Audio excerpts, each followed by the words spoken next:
Good afternoon.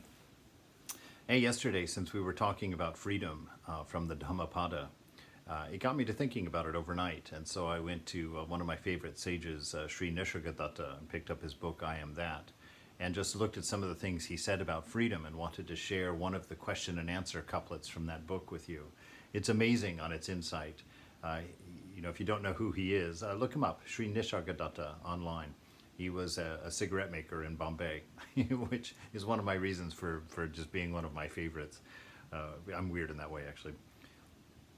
Anyway, one of his American devotees comes to him and asks him, can I say that I am God? We hear that in Eastern mysticism, and it's quite attractive. Well, it's attractive to everybody, but I know Westerners in particular really like this idea of taking that control of, I am that. But it takes a lot of understanding to get away with that, and we usually don't quite grasp that in our life until much later. So Sri Nisargadatta is telling him, he's like, don't identify yourself with an idea,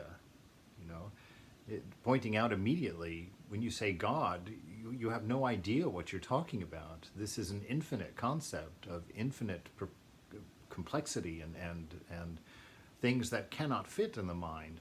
So he's saying, what's this question? I am God.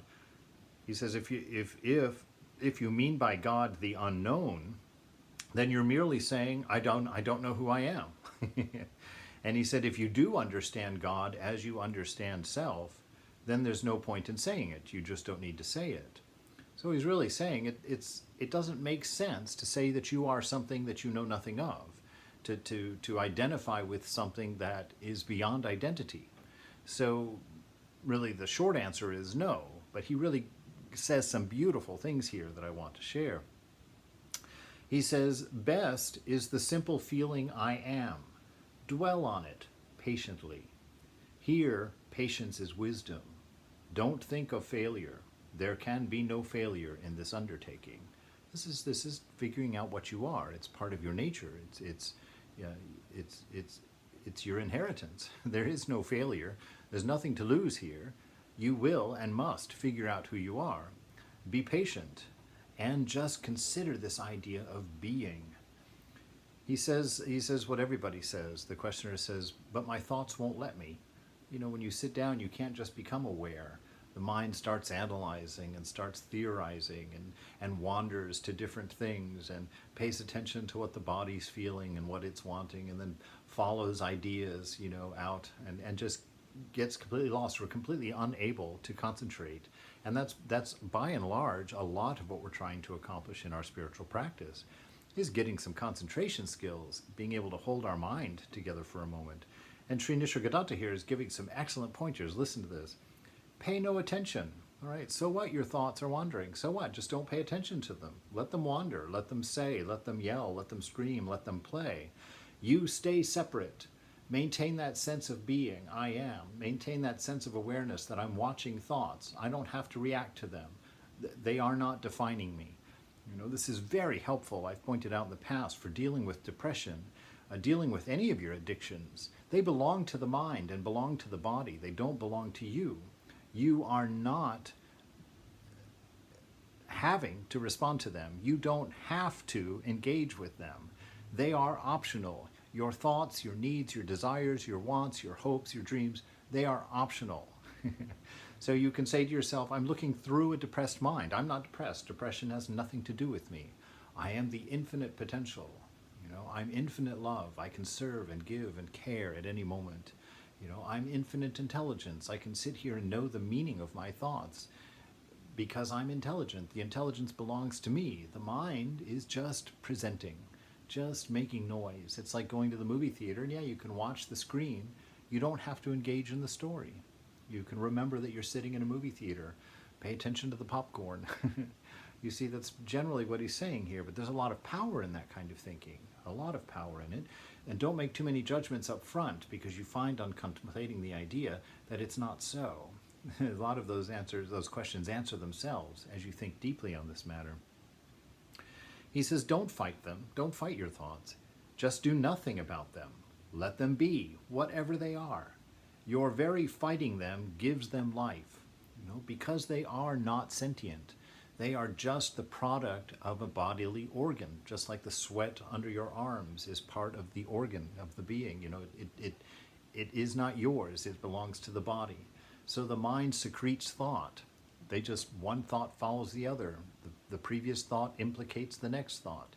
You don't have any control of that. You can't stop it and think an original thought that's unrelated to the previous one. It can't be done. That's the wheel of samsara that's just rolling along. Learn to understand that. Don't identify with it. Don't become hooked by it. He talks about that here some more. He says, your very fighting them just gives them life. Just disregard. Look through them. Through them at what? Through them at the experience of being.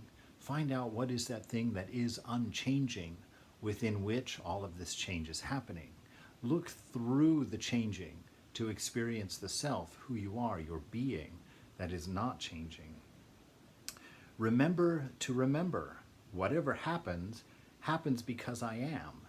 You see, use all of this change to realize the fact that you have to be unchanging in order to recognize the change.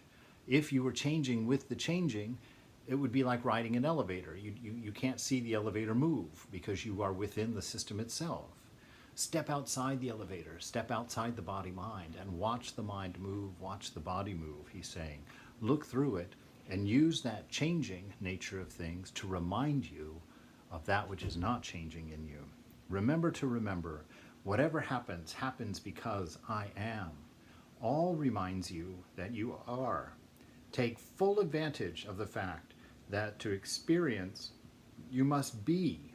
You need not stop thinking. Just cease being interested. It is disinterestedness that liberates. How's that for a statement? It's disinterestedness that liberates, right? Because you don't become enslaved by your thinking. Just because the mind is in a bad mood doesn't mean you have to be in a bad mood. Just because the body is hungry doesn't mean you have to sit there and just jones on food. You're free. Just lose interest in the idea and move on.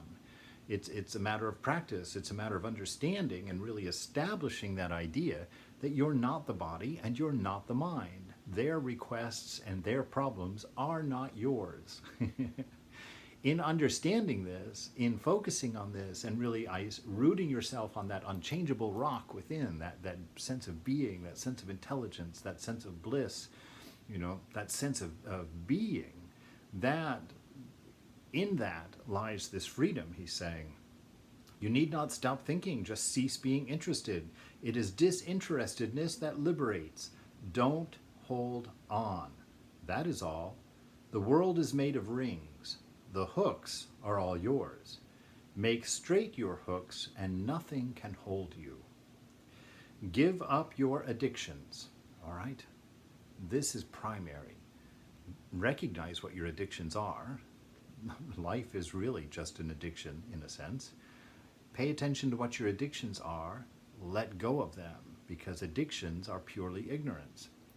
He says, make straight your hooks, and nothing can hold you. Give up your addictions. There is nothing else to give up. Just your addictions.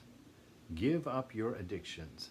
Stop your routine of acquisitiveness, of accumulating noise, ideas, relationships, experiences, desires. Just give up this acquisitiveness, your habit of looking for results, and the freedom of the universe is yours.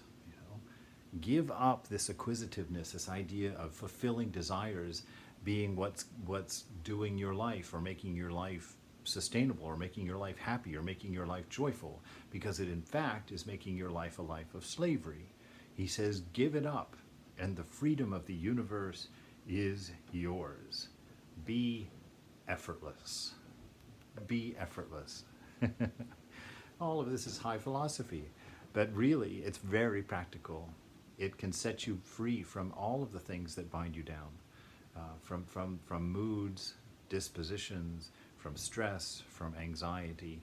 Look through things, and it will allow you to do what is needful in the moment, not what is desired in the moment. There's a big difference.